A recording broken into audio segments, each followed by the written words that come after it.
Trump ने Netanyahu को warn किया है, समझाया है, चेतावनी दी है कि सीरिया के साथ जो तुम कर रहे हो वैसा करके सीरिया को यानी एक और दुश्मन को मत तैयार करो, एक और दुश्मन मत बनाओ। हजरात, सीरिया के अंदर इजराइल घुस रहा है, सीरिया के अंदर इजराइल हमले कर रहा है, लोगों को गिरफ्तार कर रहा है और वहां घुसपैठ कर रहा है, तनाव बढ़ रहा है, सीरिया के अंदर इजराइल के खिलाफ प्रदर्शन हो रहे हैं। इन तमाम हालात को देखने के बाद डोनाल्ड ट्रंप ने नेतन्याहू को चेतावनी दी है। इस वीडियो के अंदर मैं जल्दी आपको कुछ बड़ी मिडिल ईस्ट की खबरें देने वाला हूं, तो आखिर तक बने रहिएगा। हजरात, आपको बताना चाहूंगा कि डोनाल्ड ट्रंप से नेतन्याहू ने फोन पर बात की है।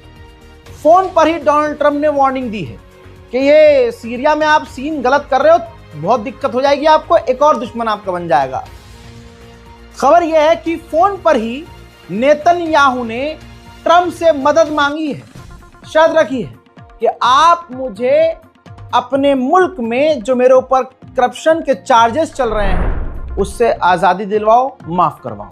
अब इसके बाद नेतन्याहू ने यह वीडियो जारी किया जिसके अंदर उसने अपनी तमाम बातें सीरिया को समझाई, कहा, नरमी दिखाई ट्रंप की धमकी के बाद कि हम सीरिया से अच्छे रिश्ते चाहते हैं, सीरिया से अपने रिश्ते मजबूत चाहते हैं, लेकिन दमिश्क से लेकर हमारे बॉर्डर तक बफर जोन चाहिए और हमारे इलाके की तरफ डीमिलिटराइजेशन चाहिए, फौज तैनात नहीं होनी चाहिए और हमारी वहां मौजूदगी रहनी चाहिए जहां जिस जगह हमने मौजूदगी बनाई है।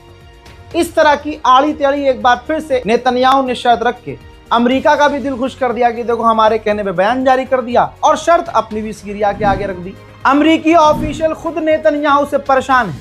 अमेरिकी ऑफिशियल का बयान आपको सुनाऊं तो आपको पता चलेगा कि अमेरिका खुद नेतन्याहू से कितना परेशान है। अमेरिकी ऑफिशियल ने कहा है, बीबी यानी नेतन्याहू को शॉर्ट में बीबी कहा जाता है, कहा जी ये जो बीबी है ये हम इसको बचाने की कोशिश कर रहे हैं, लेकिन बीबी अपने आप को खुद ही तबाह कर रहा है। सीरिया लेबनान नहीं है, लेकिन बीबी को समझ में नहीं आ रहा है और नेतन्याहू सीरिया से भिड़ रहे हैं, जबकि सीरिया इजराइल के लिए खतरा नहीं है, वो टकराव के लिए नहीं है। बीबी को यानी नेतन्याहू को हर जगह भूत नजर आ रहे हैं और वो अपने हालात खुद खराब कर रहे हैं। अब सुनिए कहानी, यहां पर देख लीजिए क्या है। और अमेरिका की एक नहीं सुनता इजराइल, इसीलिए कहा जाता है कि डोनाल्ड ट्रंप की कोई सीढ़ी जरूर नेतन्याहू के पास, कोई न कोई सीढ़ी जरूर है। अमेरिका के मना करने के बावजूद सीरिया के अलग अलग इलाकों में इजराइल ने फिर से रेड करी है। उधर जोलानी